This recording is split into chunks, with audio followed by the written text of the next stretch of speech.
Redditors who spend a lot of time in seclusion, at sea, in the air or out in the wilderness. What's the creepiest or most mysterious thing you've seen, found or experienced?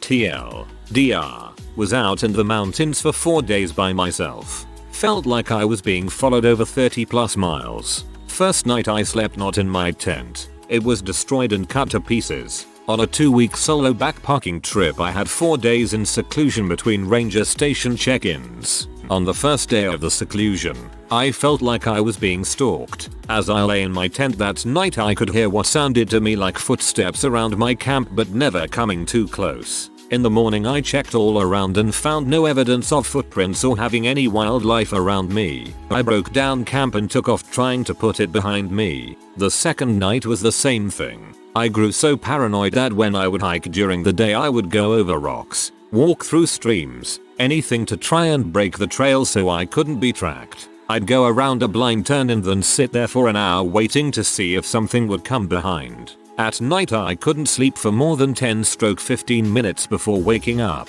Finally I got to the ranger station check-in and told them what I had been experiencing. I went and set up camp as close to the station as I could. Later the rangers, they offered for me to sleep on their couch for comfort and so I could actually sleep. I accepted and stayed the night indoors. I walked out to my camp in the morning and it had been destroyed. My tent was cut on the side, sleeping bag ripped and backpack turned inside out. The rangers came and reported it, took pictures and everything. I ended up getting one of the rangers to give me a ride back to base camp and going home the next day. While out fishing I became good friends with a fat beaver. He chilled next to me while I fished for about 2 hours, just watching me cast and catch fish. We watched an osprey dive into the lake and get a bass, which was an amazing moment. When the sun started setting he sauntered back into the lake and we went our separate ways. The best fishing experience I had so far. While on deployment my ship found a ship adrift off the coast of Australia. As an engineer trained for VBSS I was tasked with assessing the ship's mechanical status on boarding. It was deserted. Fish in the hold and stuff set out like people were just there. There was food on the galley area that was still warm, etc. We never found the crew so we towed the boat in for the authorities. Absolutely scared the frick out of people and those who didn't board a ship didn't believe us when we were telling them about the state of it. So, you found the Mary Celeste. My fiance and I went hiking up a mountain in the Pacific Northwest last summer. It's perpetually muddy due to a large number of waterfalls along the sides of the trail, so there's no way you can avoid getting at least a little dirty. Around an hour and a half up the trail, we passed 2 men wearing black suits, black hats, black glasses, holding black leather briefcases and wearing black dress shoes, completely clean dress shoes, and immaculately clean, pressed pants. Not a spot of dirt or a wrinkle on either of their clothes. As we passed each other, one of them whispered something in German. I looked back at them and they were both standing still and looking back at us, staring. One of the creepiest things that has ever happened to me, and I've had my fair share of strange experiences. Men in black. Not me but someone else's story. I used to work for the US Forest Service and sometimes worked with an older gentleman that had lots of interesting stories from his many years of life. But by far the most chilling tale was from when he was working in a very secluded area of wilderness and was walking through the forest when a thunderstorm hit. He had seen an opening in the hill a little while back and headed to it to take shelter. Once inside he shined his flashlight to check he wasn't going to wake up a bear or something and found the skeleton of a man, sitting in a lawn chair, with a rifle rigged up so he had been able to shoot himself. The skeleton was still wearing jeans and a flannel shirt. I've met a lot of bullshitters in my time and this guy wasn't one. He'd honestly just led an interesting life. Maybe I've been playing too much Fallout but my first thought would have been to take the rifle and any holotapes around his body. I was in a remote area surveying populations of various organisms in mountain streams. One morning an older man crossed the stream I was standing in.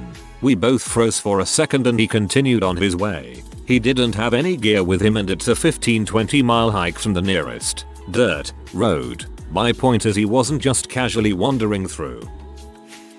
So I worked at a ranch in southern Arizona, right on the border. I didn't really consider it to be secluded because I had horses and cows. In hindsight, I guess it was really lonely because sometimes they'd talk back to me. Anyways, doing fence borders with a guy from another camp and we had to go down into this dry riverbed. As we round the bend we see a bunch of beat up trucks sitting there armed to the teeth. Turns out we ran into some kind of big deal for a cartel. The other guy told me to keep steady and we just walked straight through them on our horses. Everyone staring at us, looking like they were ready to shoot us up if we made one false move. I asked about it when we got to the other side without turning into Swiss cheese and the more experienced rancher told me the cartel only cares about border patrol and cops. They know this is a ranch, and they know we roam around here, and they know we don't say much. Reason being, if they ever assumed the ranchers were the snitches, they could easily find our little ranch houses. Only had one person to so many acres. Could have been offed and left there for many days before someone noticed. With all that in mind, I had a very passive relationship with those kind from then on. No country for old men.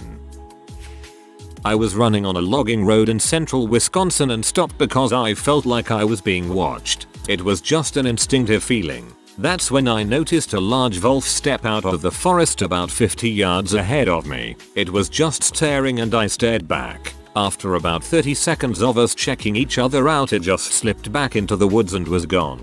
I kept running in the same direction but never really shook the feeling of being watched. I guess it's not that scary because wolves rarely attack people, but you betcha it was creepy enough being alone out there.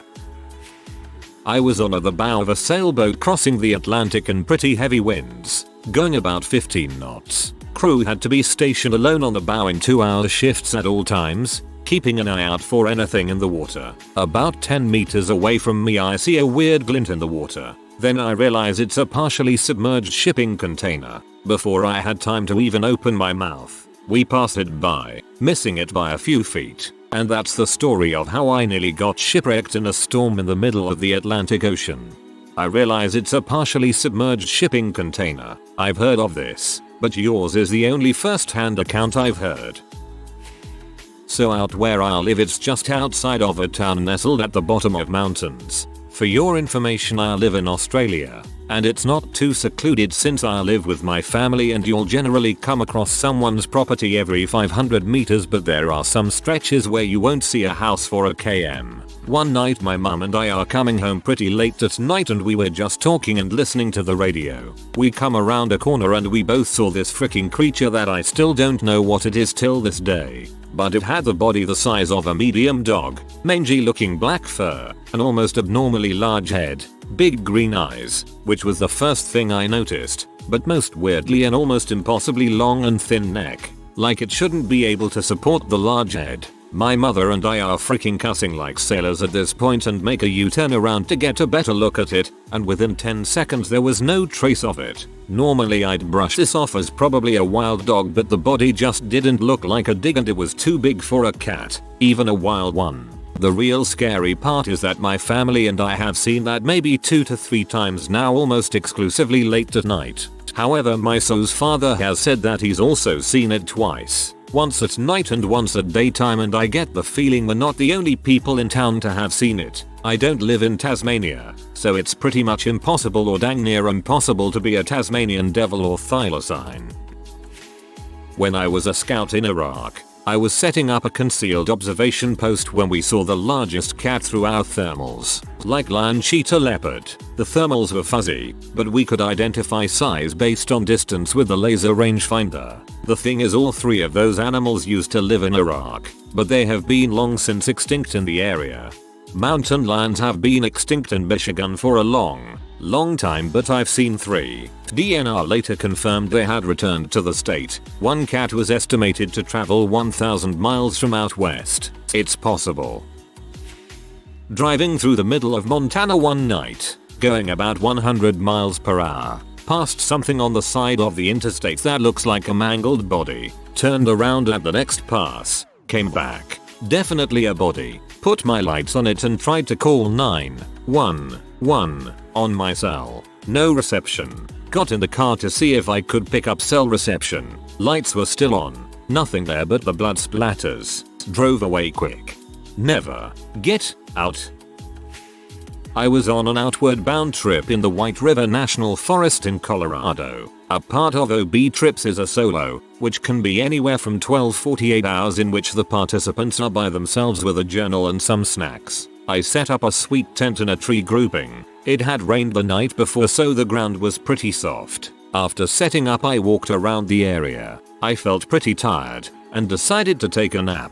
For 8 hours. I woke up in the middle of the night to a bunch of twigs cracking. It turned on my torch to look to see if it was the instructors or any kind of animal. I even called out, "Hey, you good?" Not sure why I said it that way. Nothing. In the morning I found some big cat tracks right by my tent that were not there when I took my nap. It was really unnerving knowing that a mountain lion was near me when I was sleeping. I told the guides about it and they got really particular about keeping our food away from where we were sleeping. I went on a 2.5 week long hike in the middle of nowhere, Nevada, like a couple of hours from even the smallest of towns. One night, I decided to set up camp on a ridgeline overlooking a valley with a dirt road bisecting it. Most nights I would have had a small fire, but it was breezy and was cutting across the ridge pretty hard. I think the weather saved my life. At about 10 p.m., a truck drove down the road and there was a rhythmic pattern of door opens. Dome light comes on. Driver grabs something from the passenger floorboard, drops it out of the truck, closes the door, drives slowly for 20 seconds, and repeats. He did that for what looked like a mile. I thought it was weird, but whatever. 15 minutes later, a different vehicle, a Suburban, drive up along the road. The driver was holding a flashlight out the window and stopped in the same spots the truck did. Open door, pick up something. Close door, drive. Open door, pick up something, drive. I don't know what the frick it was, but I'm convinced that I would have ended up with a couple more bullets in me than I'd like if I had that campfire. Mostly likely a drug drop. The tactic would allow the bundles to be spread out more in case one was discovered. Serious, I was living in a dirt floor cabin for about 6 months. I would pack a lunch and hike out half a day in random directions. One day I found an abandoned hotel with an attic full of bats. The old kitchen was full of taxidermy. Not abandoned old taxidermy, current taxidermy, in various states of finish. There was a closet with stacks of dead birds, tools, woodworking tools and glass for the display cases, etc. I noped out of there in a hurry. I took my brother there later because he didn't believe me, so I have a witness. Abandoned hotel, taxidermy, say hello to Norman Bates for me. More mysterious than creepy. We were camping in Montana near Yellowstone Park at a small campground. It was the off season and there were maybe 5 other people there, including a couple 3-4 spots down who had a large dog with them in their RV. I walked by and the dog was friendly, so I petted it and talked to it and went on my way. Later that night I am sitting watching the sunset and reading on my Kindle when a cold nose bumps up under my arm, like dog does when it wants attention. I figured it was the dog and started scratching its head. Before I could look around, my friend came around the corner and froze with a look of fright on his face. I was scratching the head of a pretty big grey wolf. I had no idea what to do. I didn't want to keep touching it, but I didn't want to stop and pee it off either. I scratched for maybe 5-10 more seconds and it just looked at me like thanks, bro, and walked off into the woods. We went to a hotel that night. My guess was the wolves in the area have gotten used to human visitors. People have probably fed them too, so they aren't really wary of people anymore. I've seen similar things with deer, and they are way more skittish than wolves. I was 13 and on a week-long camping trip. There were 2 adults and 5 other kids my age. One night we had spent all day kayaking and got caught in a deluge that threw off our whole schedule for the day. We couldn't quite make it to the location where we were supposed to set up camp for the night before sunset, so we just settled a few meters off of the river. We were so exhausted that the adults didn't even want to build a fire. Since we didn't have much light and it was hot, they told us that we didn't have to build our shelters, we could just lay out in our sleeping bags. Everyone put their sleeping bags near a clearing that was created by a felled tree, but I saw the hole created by the roots and thought that there were possible creepy crawlies living in it. So I set my sleeping bag a little further back, about 4 meters away from the clearing. I woke up a few hours later to these rapid clicking sounds and sniffing. Thanks to the internet, I later identified it as deer noises. There were a bunch of them. The clicking grew closer and was surrounded me on all sides. I had my flashlight but I didn't want to shine it because I was afraid to scare the deer creatures because I thought they would trample me. The most vocal deer then stepped on my sleeping bag and eventually sat down on it. I could hear the other deer get comfortable too. After a while I allow myself to peek out, not wearing my glasses, and I see maybe 15 deer creatures all just watching the other campers. After several hours I fell asleep and woke back up as they were leaving at sunrise. It was wholesome creepy. TLDR. A herd of deer watched a group of campers sleep all night. One lay down on my sleeping bag with me inside. That's cool. I remember reading a long time ago. Lost child in wilderness overnight. Search crew found him safe and sound and warm in AM. Looked like an elk had bedded down beside child all night. Mother Nature. I'm a tall and skinny guy and after reading through all of the comments in this thread, I've decided to stop wearing my novelty antler helmet when I go out on solo hikes. Chill on the running at superhuman speed through dense brush as well.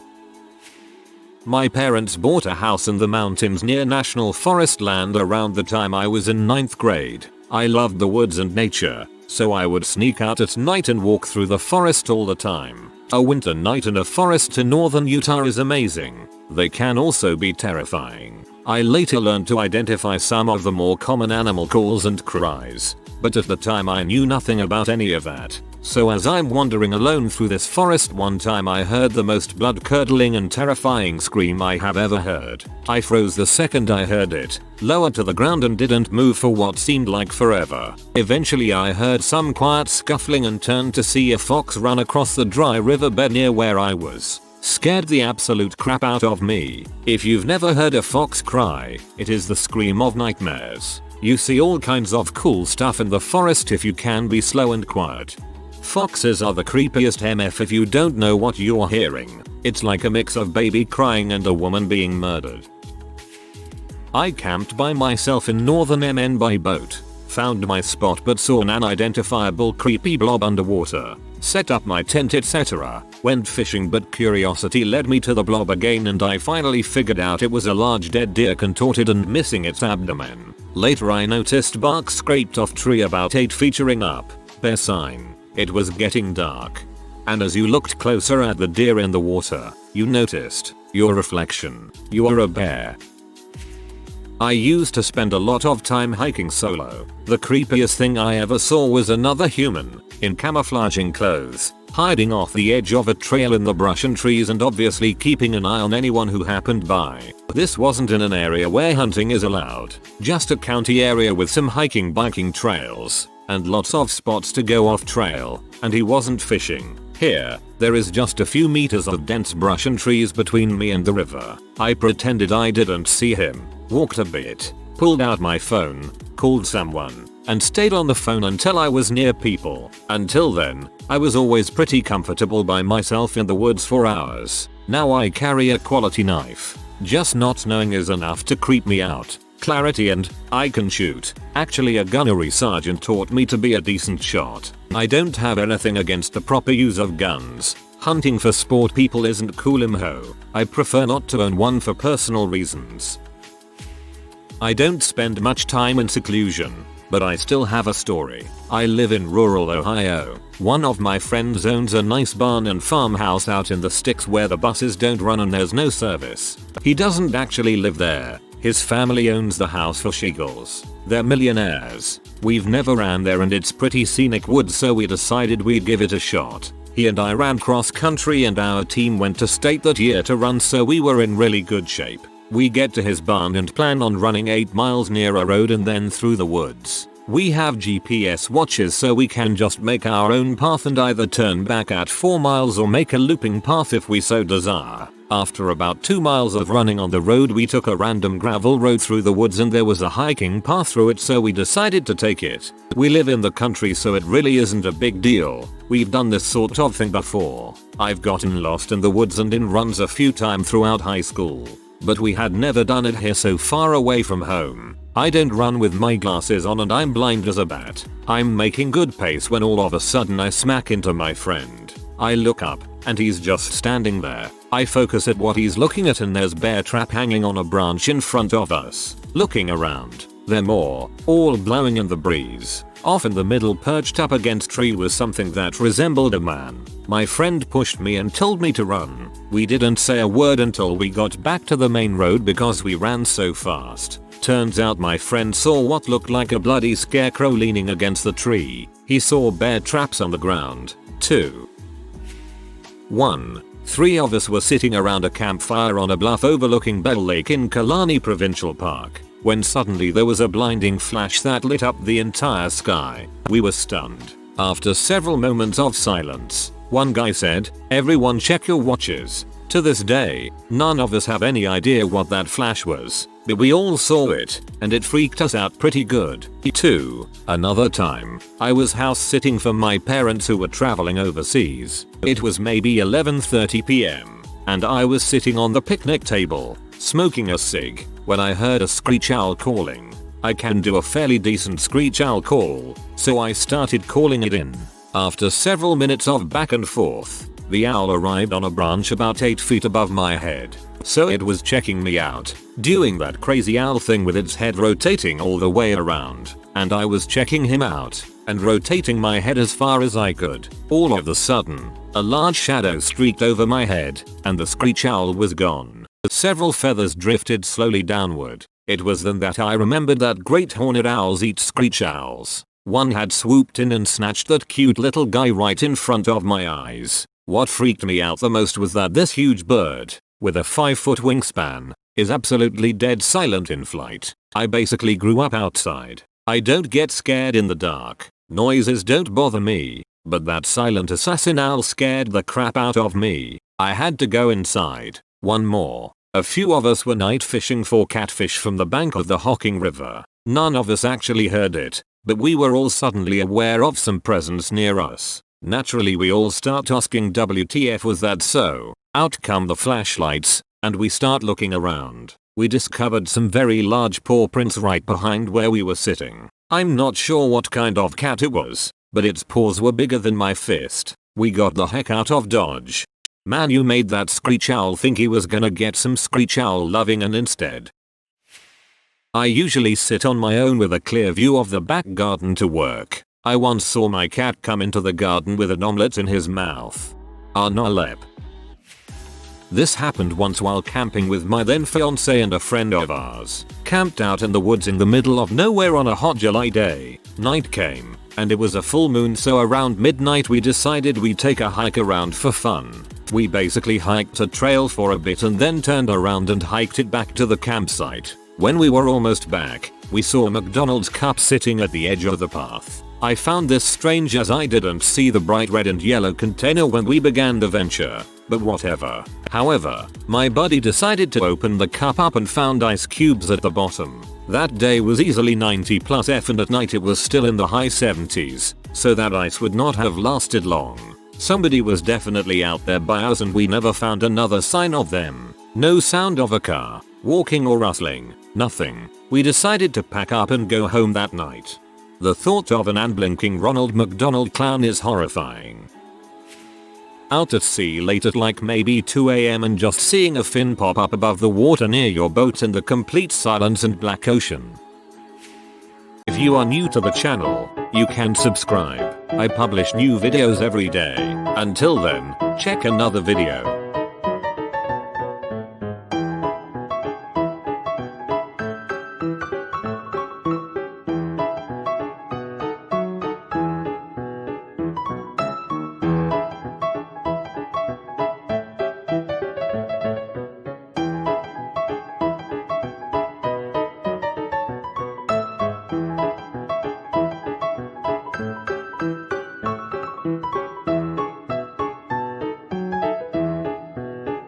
Bye for now.